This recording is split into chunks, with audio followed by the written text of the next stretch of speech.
तो कैसे हैं आप सभी लोग। एक बार फिर से वेलकम है आपका मेरे YouTube channel study with Yogesh में। आज हम लोग फिर से उत्तराखंड हिस्ट्री की रिवीजन वाली क्लास को करेंगे और आप लोगों को मैंने सैटरडे को भी वही क्लास कराई थी, वो चीज़ें मैं आपको पहले पढ़ा चुका हूं और उसमें से जो इम्पोर्टेंट फैक्ट आप लोगों के हो सकते हैं, चाहे आपने हिस्ट्री की क्लास पढ़ी है या नहीं पढ़ी है तो अपने पास नोट्स लेके आप लोग मेरे साथ साथ चलना। हम लोग क्या करेंगे, इसको इसी तरीके से रिवाइज करके 4 क्लासेस में मेरा टारगेट है कि आपकी उत्तराखंड हिस्ट्री के रिवीजन की क्लास को हम कंप्लीट कर लें। कल आपका नया टॉपिक आएगा, वो आपका आगे को कंटिन्यू करेगा क्योंकि अब समय आ चुका है कि हम रिवीजन भी करें, यानी आपका पढ़ाई जो है हमने जितना पढ़ा है अगर हम उसको रिवाइज भी कर लें तो उसका एक तो बहुत बढ़िया आपका कॉन्फिडेंस आ जाएगा कि कितनी चीज़ें आपको आ रही हैं या नहीं आ रही। इससे पेपर में अच्छी खासी प्रैक्टिस भी बन सकती है। ठीक है। दूसरी बात, जो मैंने कम्युनिटी टैब में क्वेश्चन डाला था, कई लोगों ने इसमें कमेंट किया कि अनावश्यक क्वेश्चन है, ऐसे क्वेश्चन पूछ रहे हैं, ये है वो है। इन सब की मत सुनना। ठीक है। आपके लिए क्या हितकारी है क्या नहीं है मैं अच्छे से जानता हूँ। आर्कियोलॉजी क्या चीज़ होती है, पुरातत्व क्या चीज़ होता है, मानव इतिहास का जब विकास हो रहा था, मानव सभ्यता का जब विकास हो रहा था, कैसे उसने चित्रकारी सीखी, कैसे उसने उसमें कलर्ड का रंगों का प्रयोग किया, वो कैसे इन टाइप की चीज़ों को यानी जानवरों का जो मारने की जो प्रथा या जानवरों का पीछा करते हुए दिखाया गया है। ये एक काल्पनिक दुनिया है। आज आप जिस दुनिया में रह रहे हैं ना, आप साइंस की दुनिया में रह रहे हैं, तो आपको ये हंसी या मजाक लगेगा, लेकिन कभी ये सोचना कि मानव विकास किस क्रम पे हुआ था, कैसे ह्यूमन धीरे धीरे आगे बढ़ा था। तो वो आर्कियोलॉजी का क्वेश्चन था कि लाखों ढ्यार पे कितने मानवों को जानवरों का पीछा करते हुए दिखाया गया है, और आपका वो आंसर जो है क्वेश्चन है बेसिक से बेसिक बुक में है। जब जिस दिन क्वेश्चन पेपर में आ गया उस दिन मुंह मत लटकाए रहना। तो जो कम्युनिटी टैब में क्वेश्चन में डालता हूँ उसके कोई ना कोई उद्देश्य होते हैं, निहितार्थ उसके होते हैं, इसीलिए मैं उस चीज़ को डालता हूँ। आप लोग ऐसी चीज़ों पे ध्यान मत देना। जिसको पढ़ना है आप लोग पढ़िए, जिसको नहीं पढ़ना है वो आप लोग इसको स्किप कर सकते हैं। ठीक है। दूसरा, कल हमारी जो नेक्स्ट क्लास आएगी वो दूसरे की आएगी और हम लोग अब देखेंगे इसी रिवीजन को, यानी आपको जो मैंने क्लास कराई थी उसके नोट्स में इसमें सिमेट रहा हूँ, यानी आपके लिए उसमें से जो वन लाइनर हो सकते हैं जो मैं आपको डिटेल से पहले पढ़ा चुका हूँ। हालांकि 1 साल पहले मैंने आपको वीडियोस पढ़ाई थी, यानी उससे क्वेश्चन करवाए थे, यानी जो टॉपिक पढ़ाए थे, अब उससे छटनी करने का समय आ गया। तो आप लोग साथ साथ ही मेरे चलना, मैं आप लोगों को उसको अच्छे से क्या करवा दूंगा, तैयार करवा दूंगा। ठीक है। देखिए, सबसे पहला जो चीज़ है वो है कालसी के शिलालेख को लेके, यानी जो कालसी शिलालेख को लेकर डाउट हुआ है आप लोगों को उसके बारे में। ठीक है। कालसी, अब इसमें जो कालसी शिलालेख है इसकी तिथि को लेकर डाउट है सबसे ज़्यादा। कालसी शिलालेख, इसकी तिथि को लेके क्या है, डाउट है। अब देखिए, वैसे किताबों में ये बात सही है कि 257 ईस्वी पूर्व दिया है और मुझे लगता है कि क्वेश्चन आएगा, और मैंने जो कराया था मैंने कराया था आपको 253 BC। ठीक। अब इसका कौन सा ऑथेंटिक सोर्स है कौन सा नहीं है बहुत ज़्यादा डाउटफुल है। अब मैंने जो ये सोर्स पकड़ा, मैंने आपको टेलीग्राम पे एक लिंक दिया था कि डीडी उत्तराखंड का जो है उसमें कालसी के बारे में अगर आप पढ़ोगे तो उसमें ये फैक्ट बताया गया था कि इसमें ये था। इसके अलावा इंटरनेट पे अगर आप सर्च करोगे तो आपको बहुत सी जगह क्या मिलेगा, 253 ईस्वी ही मिलेगा। तो इसमें इतना ज़्यादा डाउट करने की आपको ज़रूरत है नहीं। ठीक है। उसको आप 253 या 257 जो पेपर में आएगा, तो आप चाहें तो किताब वाली की ओर जाना, यानी जो बुक में दिया गया है आप इसकी ओर जाना 257 वाली की ओर, क्योंकि आपको एक चैलेंज करने का ऑप्शन मिल जाएगा अगर आपके दोनों आंसर आते हैं और आयोग इसको देता है तो। ठीक है। दूसरा, इसकी भाषा को लेकर है तो भाषा तो प्राकृत ही है। इसके 2-3 सोर्स हैं, एक वही जो डीडी उत्तराखंड वाले ने बताया, दूसरा जो आपका एक मतलब आप आर्कियोलॉजिकल ऑफ इंडिया की साइट पे जाना, उसमें उत्तराखंड के प्रमुख शिलालेख अभिलेख वगैरह दी हैं, उसमें आप लोग चेक करना, उसमें कालसे का भी वर्णन है, उसमें प्राकृत भाषा बताया गया है। तो भाषा में आप डाउट मत करना, भाषा आपका प्राकृत ही है। ठीक है। पहली चीज आपकी ये है। दूसरा, एक डाउट ये था कि सर जो भूदान है यानी आपका जो बद्रीनाथ मंदिर को है वो पद्मठ देव है या उसमें दोनों ने दिया हो सकता है। ऐसा नहीं है कि एक ही ने उसको भूदान दिया हो, ललितेश्वर या ललित सूर्यदेव भी वो हो सकता है, पद्मठ देव भी हो सकता है, दोनों ने दिया हो सकता है। ऐसा नहीं है कि वो कोई एक ही इंसान उसको दान में दे। ठीक। तीसरा जो डाउट था वो था कि सर जो तालेश्वर ताम्रपत्र हैं, तालेश्वर ताम्रपत्र उनकी भी जानकारी देता है कि इनकी कत्यूरी शासक होंगी, तो उसमें परेशान होने की जरूरत नहीं है। पांडुकेश्वर और तालेश्वर दोनों ही एक दूसरे की मतलब उसकी क्या देते हैं, जानकारी देते हैं। तो ठीक है। तो आप लोग इससे परेशान मत होना, हम लोग इससे आगे को चलते हैं। देखिए, जब मैंने आपको लास्ट टाइम पे चंद्रवंश के आसपास के फैक्ट करवाए थे, अब हम उससे आगे को बढ़ते हैं। सबसे पहला आता है जो आपका द्रोण वापन व नाली वापन जो था भूमि नापने के लिए किन लोगों ने चलाया था, यानी द्रोण वापन प्लस भूमि वापन। भूमि वापन ये किस चीज के था, भूमि नाप हेतु था। ठीक है। किसका था, भूमि नाप और हेतु प्रयोग किया जाने वाला एक पैमाना था और इसको चलाया था कत्यूरी शासकों ने। किसने? कत्यूरी। एक क्वेश्चन ये आपका बन सकता है कि किन शासकों ने द्रोण मापन या भूमि मापन चलवाया था? वो चलवाया था कत्यूरी शासकों ने पहला। ठीक। सर्वाधिक ताम्र पत्र किसके मिले हैं कत्यूरी में? सर्वाधिक ताम्र पत्र, ठीक है। ताम्र पत्र मतलब तांबे के जो अभिलेख वगैरह हैं वो किसके मिले हैं कत्यूरी में? ललित सूरदेव के मिले हैं, ललितेश्वर जिसको कहते हैं, ठीक है, ललित सूरदेव। ये क्वेश्चन भी आपको क्या करना है, ध्यान में रखना है, ये वाला क्वेश्चन, ठीक है। अब देखो चंद की ओर मैं पहुंच गया था, तो एक क्वेश्चन लिखना है आपने।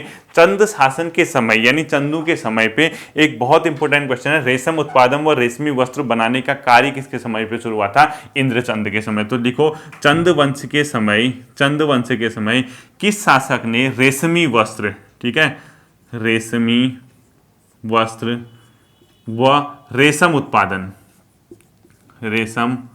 उत्पादन का कार्य भी शुरू किया था? उत्पादन, ये इंद्रचंद, ठीक है। इंद्रचंद के समय से क्या हुआ था? रेशमी वस्त्रों का उत्पादन या रेशमी वस्त्र या रेशम उत्पादन का कार्य भी चला था। ये किसके समय से चला था? इंद्रचंद के समय, ठीक है। ये क्वेश्चन आप लोगों को क्या करना होगा, ध्यान में रखना होगा और ये अपने आप में इंपॉर्टेंट क्वेश्चन भी है, ठीक है। अब इसके बाद देख लीजिए, एक मैंने आपको सीरीज बताई थी, क्वेश्चन आ सकता है, तो आपको ये याद रखना। उससे आगे देखो बड़े फेमस लिखूंगा, ठीक है। रतन चंद, कल वाला जो मैंने लास्ट टाइम पे बताया था उससे आगे को यहीं पे बीच में लिखोगे ताकि आपको एक सीरीज पता चल जाए। रतन चंद के बाद आप सीधे कीर्ति चंद करोगे, कीर्ति चंद के बाद सीधे क्या लिखोगे? भीष्म चंद और रुद्र चंद। अब इनके बीच जो छोटे मोटे आते हैं उनको छोड़ दीजिए क्योंकि पेपर में बड़ा नाम ही आता है। भीष्म चंद, उसके बाद रुद्रचंद, ये सीरीज थी, ठीक है। और इससे पहले मैंने आपको जैसे कल बताया था सोमचंद वगैरह, गरुड़ ज्ञानचंद, ये सब, ये आपको इसी प्रकार से सीरीज रखनी है, ये ध्यान रखना। और ये माना जाता है कि कीर्तिचंद पहला शासक था जिसने गढ़वाल पे क्या किया था? अटैक किया था। ऐसा एक मान्यता है कि कीर्तिचंद ने गढ़वाल पे पहला शासक था जिसने गढ़वाल पे भी अटैक किया था, ऐसा माना जाता है, ठीक।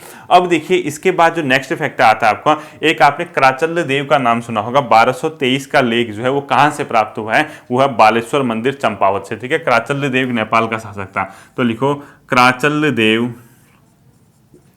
का 1223 का अभिलेख का 1223 ईस्वी, यानी उसमें डेट जो पड़ी होगी 1223 पड़ी होगी, वो लेख कहां से प्राप्त हुआ है? बालेश्वर, ठीक है, बालेश्वर मंदिर से। और बालेश्वर मंदिर कहां है? चंपावत में। कहां से प्राप्त हुआ?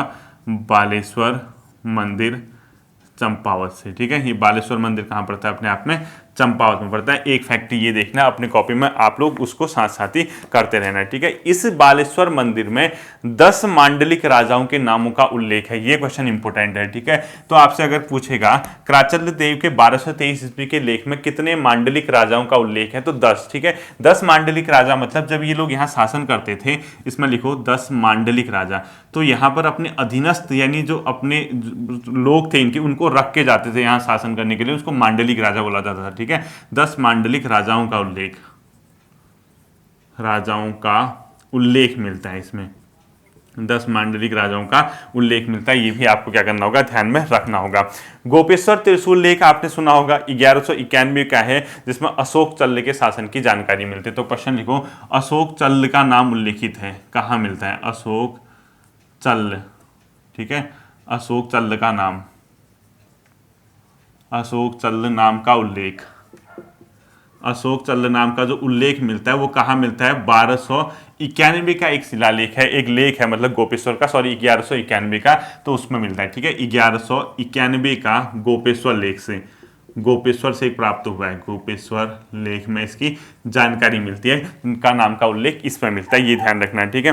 अब एक इंपॉर्टेंट क्वेश्चन आता है, पहला चंद शासक कौन था जिसने फिरोज शाह तुगलक के दरबार में गया था? वो था अपने आप में ज्ञानचंद, ठीक है। तो अगला क्वेश्चन लिखना है आपने, पहला चंद शासक जो फिरोज शाह तुगलक यानी दिल्ली सुल्तान के दरबार में जाने वाला पहला चंद शासक लिखो, दिल्ली सुल्तान के दरबार में जाने वाला पहला चंद शासक लिखोगे, फिरोज मतलब वो कौन था? गरुड़ ज्ञानचंद। तो लिखो पहला चंद शासक जो दिल्ली सुल्तान के दरबार में गया था, दिल्ली सुल्तान के दरबार में जाने वाला पहला, दिल्ली सुल्तान के दरबार में जाने वाला, ठीक है, दिल्ली सुल्तान के दरबार में जाने वाला पहला चंद शासक कौन था? ठीक है, पहला चंद शासक कौन था? ये अपने आप में गरुड़ ज्ञानचंद था। इसका नाम क्या था? पूरा गरुड़ ज्ञानचंद बोला गया इसको, ठीक है। ये आप लोग एक ध्यान रखोगे, गरुड़ ज्ञानचंद। और जो गरुड़ ज्ञानचंद था ये किस सुल्तान के दरबार में गया था? फिरोज शाह तुगलक।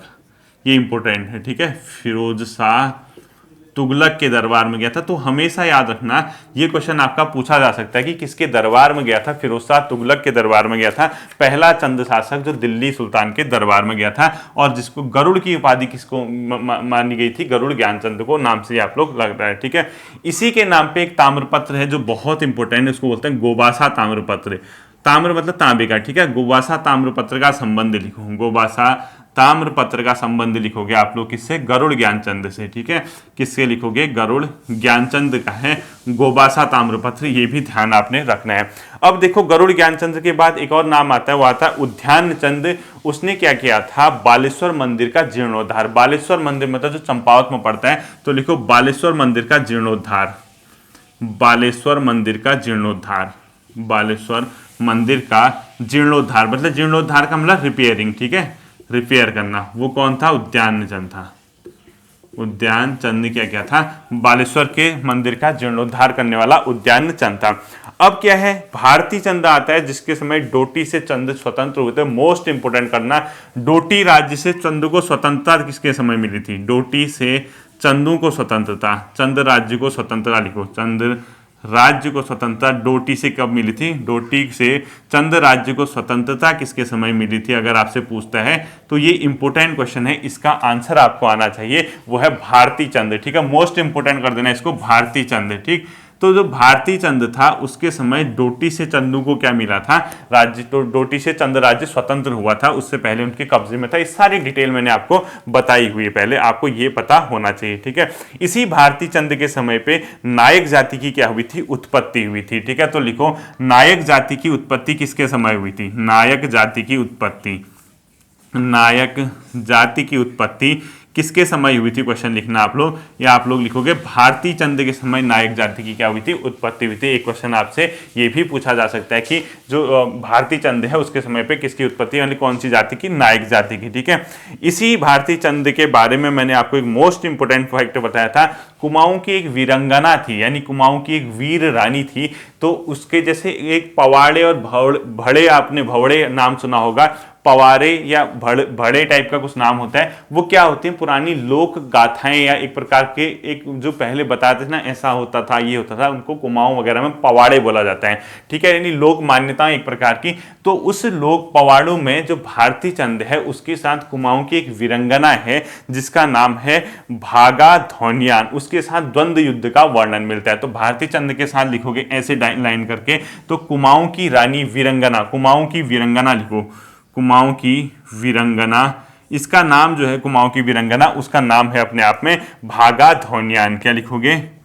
भागा धौनियान के साथ द्वंद्व युद्ध का वर्णन, के साथ द्वंद्व युद्ध का वर्णन, के साथ द्वंद्व युद्ध का क्या मिलता है? वर्णन मिलता है। तो क्वेश्चन क्या पूछेगा?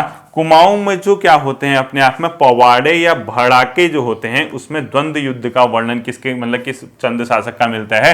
तो भागा धौनियान के साथ भारती चंद का मिलता है वर्णन, ठीक है। किस में मिलता है वर्णन? पवाड़ों में, ठीक है। पवाड़े होते हैं एक प्रकार के लोक मान्यताएं कह सकते हो आप लोग, पवाड़ों में, ठीक है, पवाड़ों में इसका वर्णन मिलता है। इस क्वेश्चन को भी आप लोग ध्यान रखना है, ठीक है। अब देखो आप लोगों ने एक थल का मंदिर सुना होगा, थल में एक शिव मंदिर है। जब आप थल जाओगे, थल मतलब है घाट का इलाका है, तो जैसे थल है, थल की इन दो नदियों के किनारे है, एक तो आपका जो रामगंगा आती है, पूर्वी रामगंगा, और पूर्वी रामगंगा के साथ एक और नदी है, तो वहां पे थल है। थल में जो है अपने आप में सरयू, सरयू है ना, हाँ सरयू। तो थल में एक शिव मंदिर है, तो थल के शिव मंदिर का निर्माण किसने किया था? रुद्रचंद ने। थल शिव मंदिर निर्माण, थल के शिव मंदिर का निर्माण करने वाला जो चंद शासक था उसका नाम अपने आप में था रुद्रचंद, ठीक है। एक फैक्ट आप लोग ये भी याद रखना। और रुद्रचंद जो था अपने आप में वो क्या था? अशोक का समकालीन था, ये भी आप लोग याद रखना, ठीक है। रुद्रचंद कौन था? अशोक का समकालीन था, ये याद रखना। ये कौन था? अशोक का समकालीन, यानी जब मुगल राजा अशोक शासन कर रहा था तो उसका समकालीन, यानी मतलब और भी हुए, ऐसा नहीं कि सिर्फ यही है, लेकिन ये फेमस है, अशोक का समकालीन था रुद्रचंद, ठीक है। अब देखिए जागेश्वर मंदिर आपने सुना होगा, अल्मोड़ा में जागेश्वर मंदिर पड़ता है। उन जागेश्वर मंदिरों को जो वहां पे भूमि दान देने का काम किया, यानी जागेश्वर धाम की यात्रा कर तथा उसे कई ग्राम दान देने वाला जो चंद शासक था वो रतन चंद था, ठीक है।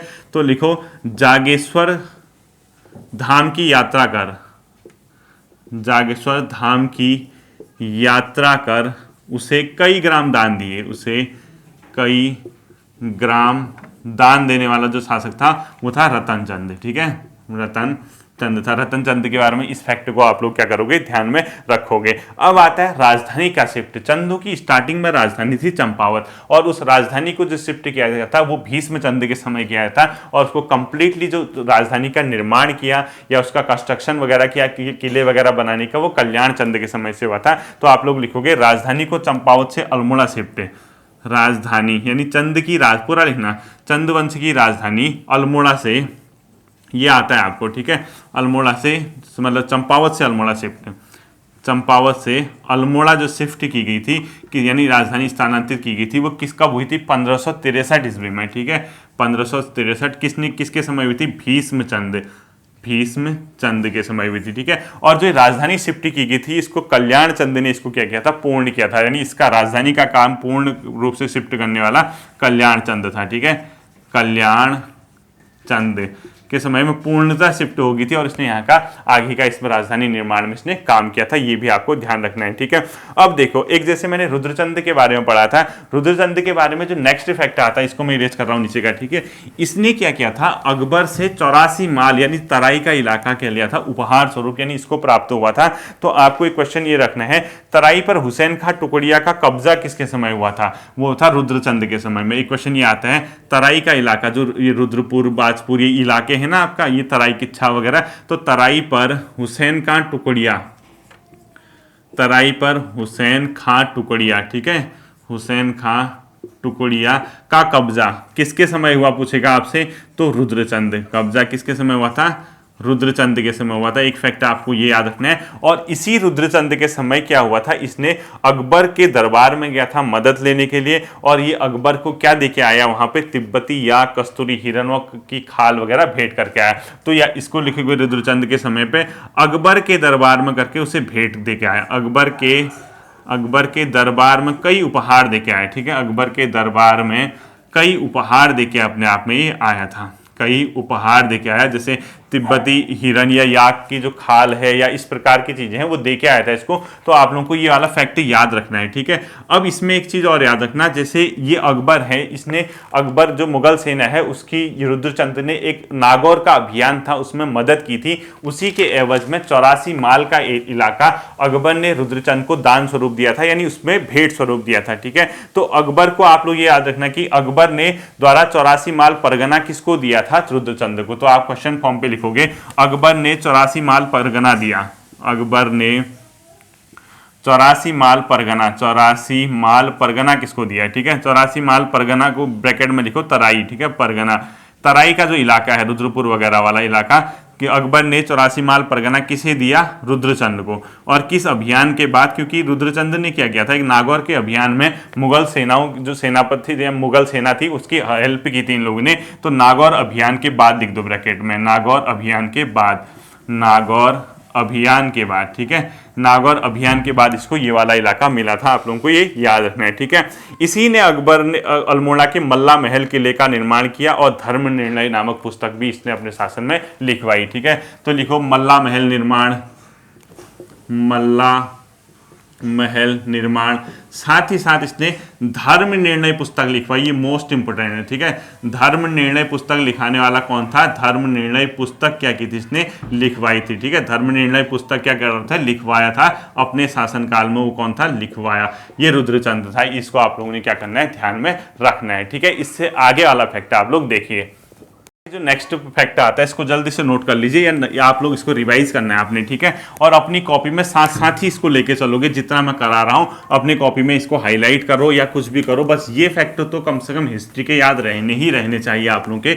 यहीं कहीं से आप लोगों के अगर टफेस्ट पेपर भी बनता है तो क्वेश्चन आपका आ जाएगा, ठीक। अब देखिए, इसने अपने शासन में अलग अलग काम किए, उसी क्रम में इसने पौड़ी 15-20वां एक चीज, मतलब जब सामान्य जनता को इसने कैटेगराइज किया, यानी इसने ब्राह्मण वर्ग, सैनिक वर्ग, किसान वर्ग, अभी इसमें किया तो एक इसने एक टर्मोलॉजी जनरेट की जिसको पौड़ी 15 बिस्वा कहा गया। मैंने पहले भी कहा था कि पौड़ी 15 बिस्वा आ सकता है पेपर में। ये था अपने आप में क्या, सामान्य जनता को बोला गया, ठीक है। पौड़ी 15 बिस्वा किसको कहा गया, सामान्य जनता को, इसको ध्यान रखना, सामान्य जनता को इसने क्या कहा था, पौड़ी 15 बिस्वा।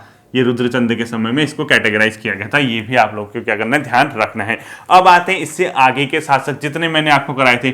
उसके बाद शासन लक्ष्मीचंद, फेमस लिखने, सब नहीं लिखने हैं, ठीक है। त्रिमल चंद, विजय चंद और बाज बहादुर चंद्र। त्रिमल चंद, विजय चंद और बाज बहादुर चंद, ठीक है। बाज बहादुर चंद, बाज बहादुर चंद, इन लोगों का आपको पता होना चाहिए कि इनका शासन जो था इसके बाद आता है। और इसके बारे में देखिए ये क्वेश्चन कैसे पूछता है, एक सीरीज लगाने को पूछता है चंद्रवंश के राजाओं की। तो आप लोग अगर 4-4 करके मिड में इसको पिक करोगे तो आपको याद रहेगा, ठीक है। अब हो सकता है कि आपका विजय चंद दे और इससे पहले का गरुड़ ज्ञान चंद दे, तो एटलीस्ट एक मोटा आइडिया आपके दिमाग में रहेगा कि जो फेमस राजा थे कौन किसके बाद आएगा फेमस ही, हल्का फुल्का नहीं आएगा, ठीक है। अब देखिए गढ़वाल पर आक्रमण कर पराजित, देखो एक इसमें लक्ष्मी चंद था, इसने क्या किया था, खतड़वा उत्सव को प्रारंभ किया था, ठीक है। खतड़वा उत्सव प्रारंभ किसके समय हुआ था, आप लोग जानते हैं, लक्ष्मी चंद के समय, ठीक है। ये क्या करता था, इसने गढ़वाल के इलाके, बहुत बार इसने गढ़वाल पर अटैक किया लेकिन सफल नहीं हो सका। फाइनली जब इसने गढ़वाल पे जीत प्राप्त की तो इसने क्या किया, इसका जो सेनापति वगैरह था, खड़क सिंह कुछ नाम होगा उसका, उसने एक पहाड़ी की चोटी पे जाके एक आग टाइप की लगाई, उजाला टाइप का रोशनी, और वो विजय का इंडिकेशन था कि हम जीत गए। उसी के उपलक्ष्य में कुमाऊं में क्या बनाया जाता है, खतड़वा, ऐसा बताया जाता है, ठीक है। मान्यता है, आपको सिर्फ ये पता होना चाहिए कुमाऊं का खतड़वा उत्सव किसके समय से प्रारंभ या लक्ष्मी चंद के समय से प्रारंभ हुआ, इतना याद रखना। अब देखो गढ़वाल राजा मानसा से युद्ध करने वाला शासक कौन था, लक्ष्मी चंद था, और इसकी जानकारी हमें मानोदय काव्य से मिलती है जो कि कवि भरत द्वारा लिखी गई है, ठीक है। तो इसने लिखो गढ़वाल शासक मानोदय काव्य जो लिखी गई है कवि भरत द्वारा, वो कौन था, उसका जो शासक था उसका नाम था, मतलब जो जिसके साथ हुआ था, मानसा। तो गढ़वाल शासक मानसा से लगातार युद्ध हुआ इसका, ठीक है, मानसा से इसका युद्ध हुआ था।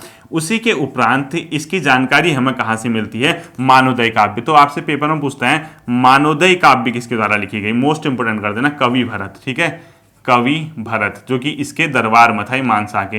तो कवि भरत ने क्या लिखी है, मानोदय काव्य लिखी है, इसको ध्यान में रखना। और एक कवि भरत की क्वेश्चन पेपर में आपसे पूछेगा, ठीक है।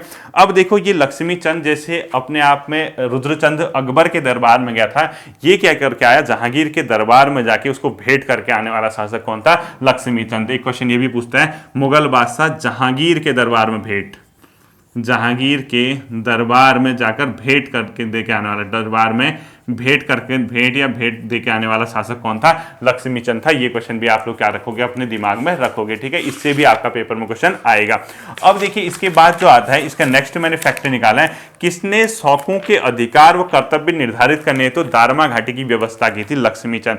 देखो जो शौका वर्ग था वो शासन करता था, जो पिथौरागढ़ जिले के धारचूला का इलाका है, जहां आपका जो पूर्वी धौली नदी है, उस इलाके में एक वर्ग रहता है जिसको शौका बोला जाता है, और वहां का जो इलाका है वो दारमा घाटी उसको बोला जाता है। तो वो दारमा घाटी में एक प्रकार की व्यवस्था की इसने, यानी बंदोबस्त किया, यानी वहां के अधिकार व कर्तव्य निर्धारित किए। तो वो दारमा घाटी की व्यवस्था करने वाला शासक कौन था, लक्ष्मी चंद। तो क्वेश्चन क्या लिखोगे, शौकों के अधिकार किसने, शौकों के अधिकार मतलब शौका वर्ग, ठीक है, किसने शौका वर्ग के अधिकार व कर्तव्य निर्धारित करने के लिए, किसने शौका वर्ग के अधिकार व कर्तव्य निर्धारित करने के लिए, अधिकार प्लस कर्तव्य निर्धारित करने के लिए दारमा घाटी की व्यवस्था की, वो था लक्ष्मी चंद, ठीक है। दारमा घाटी व्यवस्था, दारमा घाटी व्यवस्था करने वाला शासक, ठीक है, दारमा घाटी व्यवस्था करने वाला शासक कौन था, लक्ष्मी चंद था। ये क्वेश्चन आप लोगों को पेपर में आ सकता है, इसको ध्यान रखना, ये इंपॉर्टेंट क्वेश्चन है, ये आ सकता है। और राजधानी में बंदोबस्ती कार्यालय भी स्थापित किया, जब अल्मोड़ा राजधानी आ गई थी इसने कार्यालय स्थापित किया जिसको बोलते हैं राजधानी में बंदोबस्ती कार्यालय, ठीक है, यानी सेटलमेंट ऑफिस बनाया इसने, राजधानी में बंदोबस्ती कार्यालय, बंदोबस्ती कार्यालय, बंदोबस्त, ठीक है, बस्ती कर देना, बंदोबस्ती कार्यालय स्थापित करने वाला शासक कौन था, लक्ष्मी चंद था। इस क्वेश्चन को भी आप लोग क्या करोगे, ध्यान में रखोगे। साथ ही साथ इसने कचहरी का निर्माण चंद शासन में चलता था, उसको बोला जाता है न्योवाली और बिस्टाली। तो मोस्ट इंपोर्टेंट कर देना, चंद शासन में न्योवाली व बिस्टाली किस चीज से संबंधित है, न्योवाली व बिस्टाली ये किस चीज से संबंधित है? ये न्याय व्यवस्था से संबंधित, ठीक है, चंद न्याय व्यवस्था से संबंधित है। एक प्रकार की कचहरी थी ये, न्यायपालिका जिसको वर्तमान में बोलते हो आप लोग, जुडिशियरी, कचहरी, ठीक है। ये बिस्टाली जो थी इसमें केवल सैनिक मामले जाते थे, जबकि इसमें जनसाधारण के मामले जाते थे, यानी सामान्य मामले, यानी जनसाधारण। तो ये दोनों चीज क्या थी? साधारण। आपसे क्वेश्चन पूछेगा न्योवाली व बिस्टाली क्या है? न्याय व्यवस्था से संबंधित है, इसको आप लोग ध्यान रखना, ठीक है। अब देखो, इसी लक्ष्मी चंद ने बागेश्वर के बागनाथ मंदिर का जीर्णोद्धार करवाया था 1602 ईस्वी में। तो लक्ष्मी चंद ने, क्वेश्चन पूछेगा किसने सन 1602 ईस्वी में बागेश्वर के बागनाथ मंदिर का जीर्णोद्धार, यानी रिपेयरिंग जिसको बोलते हैं आप लोग, ठीक है, जीर्णोद्धार करवाया था। जीर्णोद्धार मतलब जीर्ण और उद्धार, ठीक है। तो जीर्ण शीर्ण अवस्था के जो बागेश्वर के बागनाथ मंदिर का जीर्णोद्धार माना जाता है लक्ष्मीचंद। कई किताबों में ये लिखा है कि इसी ने इसकी क्या की थी? स्थापना की थी। ये भी आप लोग याद रखना, ठीक है। एक चंद शासन में मैंने लल्ला और गुसाई क्या होते हैं ये पढ़ाया था। लल्ला प्लस गुसाई, ये क्या होते थे चंद शासन में? छोटे राजकुमार, यानी कनिष्ठ राजकुमारों को लल्ला व गुसाई बोला जाता था।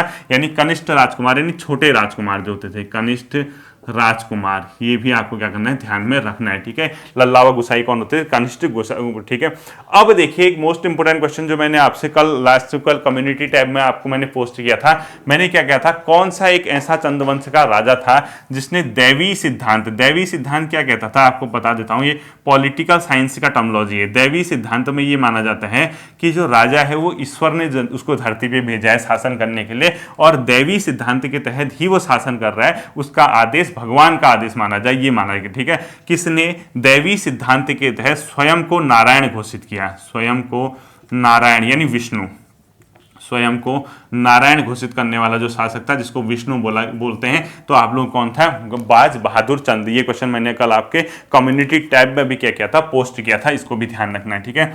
बाज बहादुर चंद को क्या किया था? बाज बहादुर चंद ने अपने आप को नारायण घोषित किया था दैवी सिद्धांत के तहत। ये क्वेश्चन भी आप लोगों के लिए बहुत ज्यादा क्या हो सकते हैं? इंपोर्टेंट हो सकते हैं। चंद्रवंश का सर्वाधिक सीमा विस्तार भी किसके समय हुआ था? बाज बहादुर चंद के। चाहे श्रीनगर का मतलब बरेली का इलाका हो, तिब्बत का इलाका हो, या गढ़वाल का इलाका हो, तो सर्वाधिक सीमा विस्तार यानी अपनी इलाके को सर्वाधिक विस्तारित करने वाला, सर्वाधिक सीमा विस्तार करने वाला जो शासक था वो कौन था? बाज बहादुर चंद था। आपको ये भी क्या रखना होगा? ध्यान में रखना होगा, ठीक है।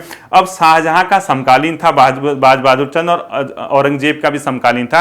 और इसने क्या किया? जो कटेहर हिंदू थे उनकी, उन राजाओं से तराई की सुरक्षा के लिए इनसे प्रार्थना की। तो अगला क्वेश्चन लिखना है, चंद्रवंश का कौन सा शासक, ठीक है, आप क्वेश्चन फॉर्म पे लिखना, चंद्रवंश का कौन सा शासक शाहजहां का समकालीन था जिसने कटेहर हिंदू राजाओं से तराई की सुरक्षा के लिए उनसे प्रार्थना की? पूरा क्वेश्चन लिखना, चंद्रवंश का कौन सा शासक था जो शाहजहां का समकालीन था जिसने कटेहर हिंदू राजाओं की से तराई की सुरक्षा हेतु वहां प्रार्थना की? तो बाज बहादुर चंद था, ठीक है। क्या लिखोगे? बाज बहादुर चंद। ये आपने अपनी कॉपी में, कौन था ये? शाहजहां का समकालीन, शाहजहां मुगल बादशाह, शाहजहां का समकालीन, शाहजहां का क्या था? समकालीन। और औरंगजेब का भी समकालीन हुआ, ठीक है, ब्रैकेट में, क्योंकि शाहजहां के बाद औरंगजेब बना ना, औरंगजेब का भी समकालीन, औरंगजेब का भी लिख दो, यानी उसी टाइम पीरियड में शासन करते थे। और कटेहर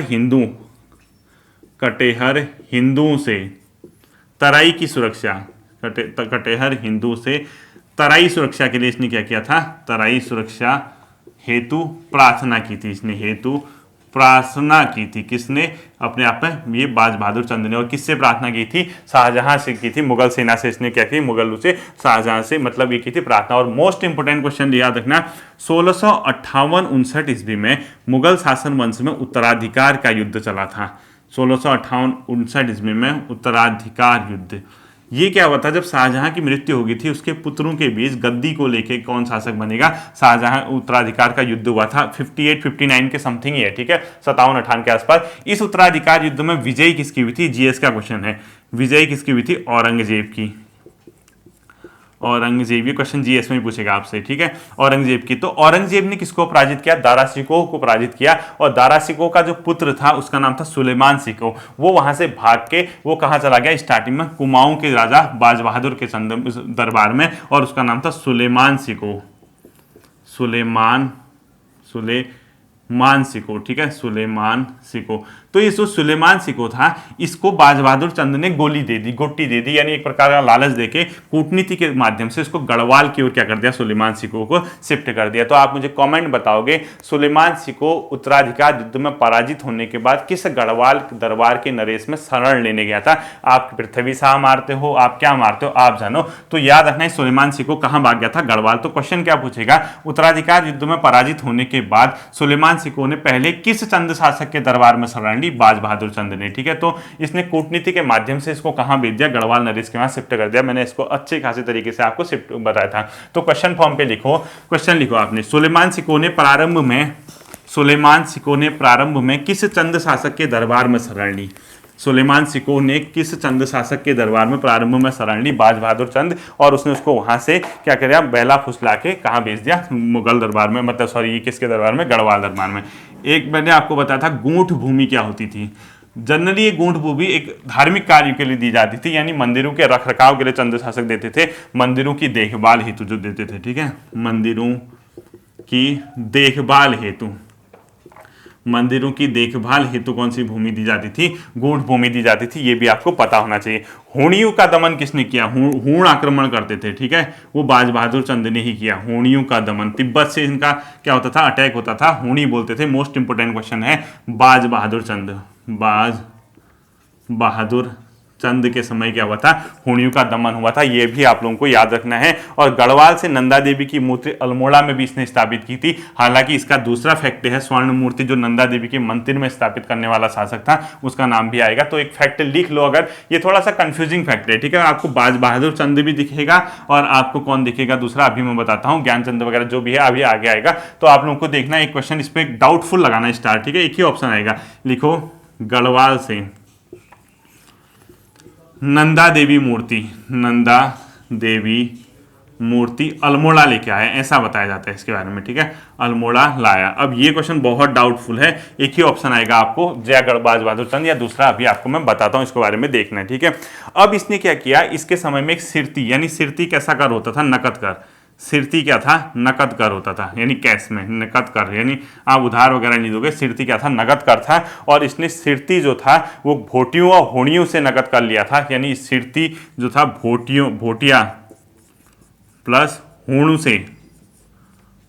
से सिरती नामक कर किसने लिया था? क्वेश्चन बनाओगे, बाज बहादुर चंद ने, बाज बहादुर चंद ने, यानी भोटियों से प्लस होड़ियों से जो सिरती नामक कर था वो किसने लिया था? अगर आपसे पेपर में पूछते हैं, बाज बहादुर चंद ने, ठीक है। अब एक मोस्ट इंपोर्टेंट क्वेश्चन है, थल स्थित एक हथिया देवाल का निर्माण, बाज बहादुर चंद, थल स्थित एक हथिया देवाल का निर्माण, एक हथिया देवाल का निर्माण, ठीक है। देवाल मतलब मंदिर होता है, ठीक है। ये मोस्ट इंपोर्टेंट क्वेश्चन है, थल स्थित एक हथिया देवाल का निर्माण किसने किया? बाज बहादुर चंद ने किया। पूरा लिखना, थल स्थित एक हथिया देवाल का निर्माण बाज बहादुर चंद, थल स्थित एक हथिया देवाल का निर्माण किसने किया? बाज बहादुर चंद ने। और जो एक हथिया देवाल है वो क्या है? ऐसा बताया जाता है कि जिसने बनाया उसका एक ही हाथ था, इसीलिए इसका नाम एक हथिया देवाल पड़ा। और इस एक हथिया देवाल की जो तुलना की जाती है वो एलोरा के कैलाश मंदिर और एलोरा मंदिर से की जाती है, ठीक है। एक हथिया देवाल, ये बहुत आता है पेपर में, ये कहाँ है?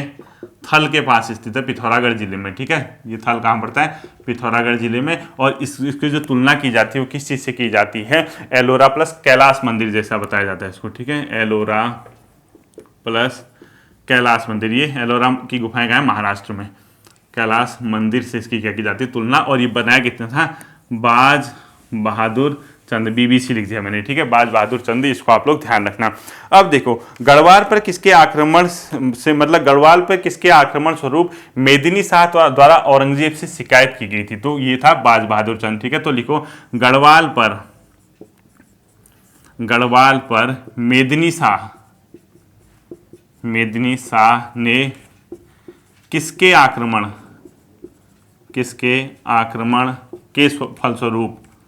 के फलस्वरूप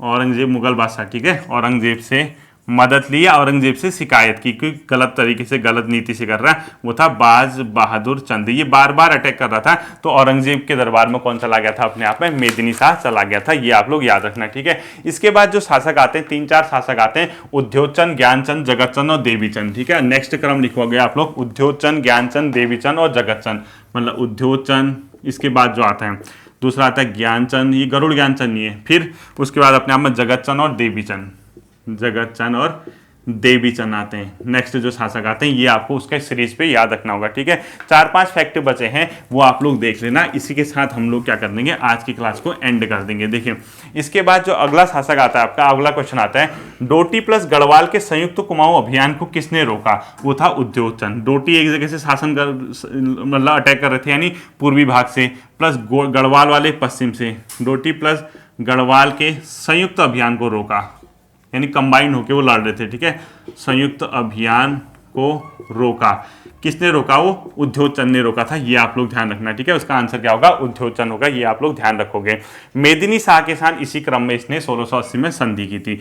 मेदिनी शाह के साथ 1680 में संधि, मेदिनी शाह के साथ 1680 में संधि, ठीक है, किसने की थी, उद्योगचंद ने ही की थी। उसके बाद उद्योगचंद ने क्या की थी, मेदिनी शाह के साथ संधि की थी, ये याद रखना। अब देखो, डोटी राजधानी अजमेरगढ़ व जुराइल दीपाइल पर कब्जा करने वाला भी कौन था, उद्योगचंद था, ठीक है। तो इसमें लिखो डोटी राजधानी, डोटी वंश की जो राजधानी थी, डोटी जो नेपाल के शासक थे, ठीक है। डोटी राजधानी कौन कौन सी 2 जगह थी, एक का नाम है अजमेरगढ़, दूसरे के साथ जुराइल दीपाइल। अजमेरगढ़ प्लस जुराइल दीपाइल पर कब्जा करने वाला जो शासक था वो कौन था, एक प्रकार से उद्योगचंद था। ये भी आप लोग ध्यान रखोगे। मतीराम जो राजकवि था साहू महाराज का, वो चंद दरबार में इसी के समय आया था, ठीक है। तो अगला उद्योगचंद के बाद लिखोगे मतीराम किसके दरबार में आया था, मतीराम किसके दरबार में आया था, किसके दरबार में आया था, वो था उद्योगचंद के दरबार में ही आया था मतीराम, ये याद रखना। और ये मतीराम जो था अपने आप में साहू महाराज का क्या था, राजकवि था, इसको भी याद रखना। लास्ट के 2-3 फैक्ट, एक लिखो, दुधौली का युद्ध कब हुआ था, दुधौली का युद्ध हुआ था अपने आप में कब, मतलब जो दुधौली का 1703 में ज्ञानचंद और फतेह शाह के बीच, 1703 ज्ञानचंद प्लस फतेह शाह। दुधौली का युद्ध कब लिखोगे, ज्ञानचंद और फतेह शाह के बीच 1703 ईस्वी में। ये भी इंपॉर्टेंट फैक्ट है आपका। और नेक्स्ट क्वेश्चन लिखोगे जो 1600, जो वही वाला क्वेश्चन था, ठीक है। नंदा देवी की मूर्ति को अल्मोड़ा में स्थापित करने वाला ज्ञानचंद है, ठीक। ये भी लिखोगे, नंदा देवी की मूर्ति को अल्मोड़ा में स्थापित, लिखो नंदा देवी मूर्ति को अल्मोड़ा के मंदिर में स्थापित, जो मैंने अभी कहा था ना कंफ्यूजन, अल्मोड़ा मंदिर में स्थापित, दोनों में स्टार लगा देना, एक ही ऑप्शन आपको दिखेगा, ठीक है। ये थोड़ा सा कंफ्यूजन क्वेश्चन है। नंदा देवी मूर्ति को अल्मोड़ा मंदिर में स्थापित किसने किया था, ज्ञानचंद ने किया था, आप लोग ये भी याद रखोगे। और लास्ट का जो क्वेश्चन है, कुमाऊं का स्वर्णकाल किसके शासनकाल को कहा जाता है, जगतचंद के, ठीक है। कुमाऊं का स्वर्णकाल ये किसके शासन को कहा जाता है, जगतचंद के शासन को कहा जाता है, ठीक है। ये था आपका क्लास 2 हिस्ट्री का रिवीजन। थोड़ा सा तेज फैक्ट मैंने कराया, इसको जल्दी से आप लोग रिवाइज कर लेना, तैयार कर लेना। इसके बाद एक क्लास आपकी चंद की और आएगी, हम लोग हिस्ट्री फैक्ट को कंप्लीट कर लेंगे चंद का। फिर मिलते हैं आपके साथ अगली क्लास पे, अपना ध्यान रखिए, थैंक यू।